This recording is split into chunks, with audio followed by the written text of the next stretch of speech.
My name is Devin Eckberg from the PIMCO Advisor Education Team. I'm here to talk about a very important topic of alternative investments. Now, there's a lot of interest and innovation and opportunities for advisors to add significant value to their clients' portfolio in this investment space. There are also a lot of misperceptions about alternatives, and I'm here to address two in particular.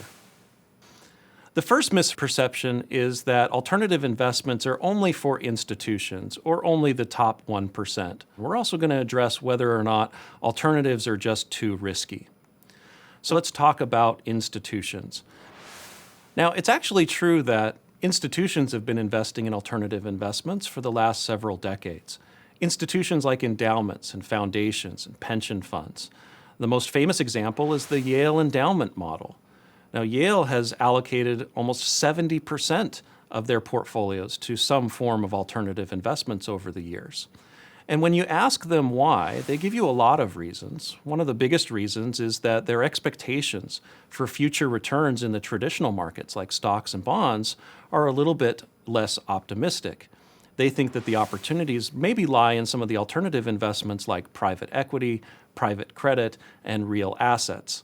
And they've certainly allocated to those investments over the year in anticipation of potentially higher returns.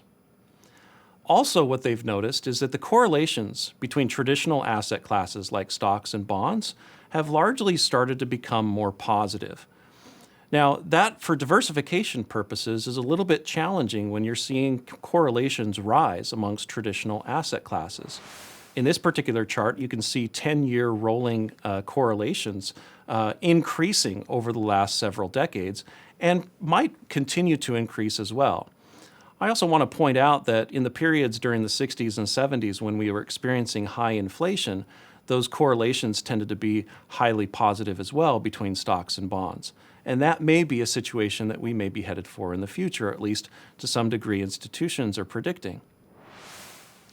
Now, there is a case for continued outperformance in some of these areas like private equity, private credit, and real assets.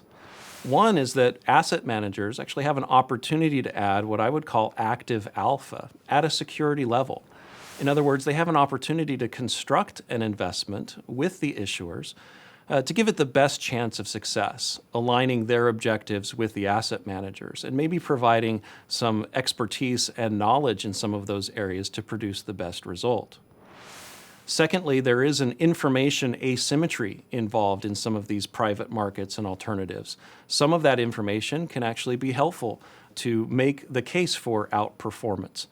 And then thirdly, the opportunity set for alternative investments is typically broader and deeper. You simply have access to other types of investments that are not available in the traditional markets and traditional public markets.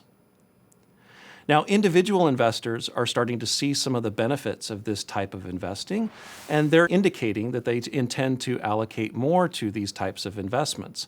So in areas, again, of private equity, private credit, real estate, and others, these individual investors, high net worth and other affluent investors, are indicating their interest in this area. Also, some of the barriers and friction that individual investors have experienced in these areas are starting to be removed. Traditionally, in alternative investments, and especially private markets, you had to deal with things like capital calls and dealing with situations of cash drag and illiquidity.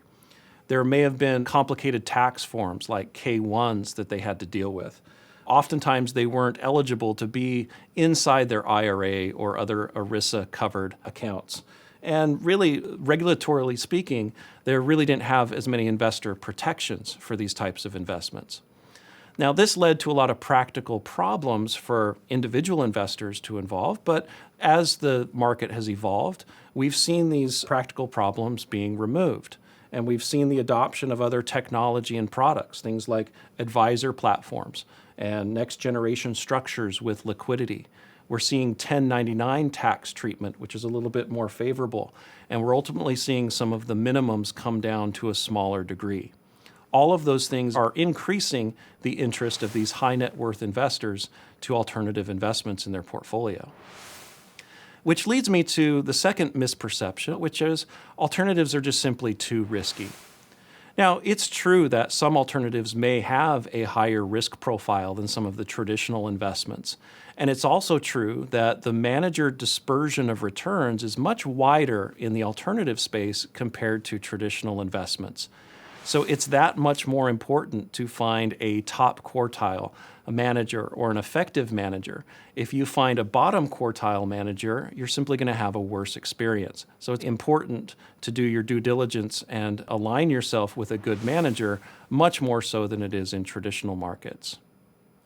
But it's always important to analyze risk, not just at an individual security level, but in the context of an entire portfolio. And some of the historical data has suggested that an allocation to alternative investments, along with other traditional investments in a portfolio, can cause the portfolio to achieve potentially higher returns at a lower potential risk. That causes an upward left shift in the efficient frontier, which is what a lot of portfolio managers are looking for. So it's always important to analyze the risk of a security or an investment in the context of an overall portfolio. Now, it's also true that alternative investments may come with additional risks on top of traditional investments.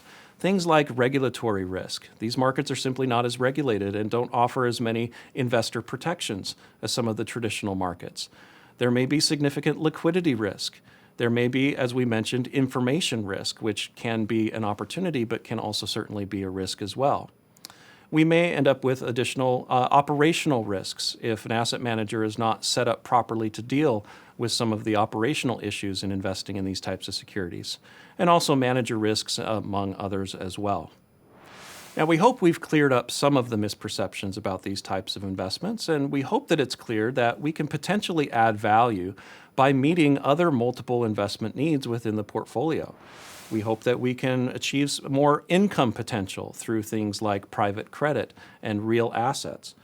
We also hope to overcome maybe some of the higher correlations in the traditional markets by adding a lower correlated asset as a diversifying benefit to the portfolio. We hope that we can manage some of the downside risk associated with some of these securities in the portfolio in general. We hope to take advantage of an expanded opportunity set just beyond the traditional public markets. And we hope that we can create better liquidity matching to different time horizons within an investor's portfolio.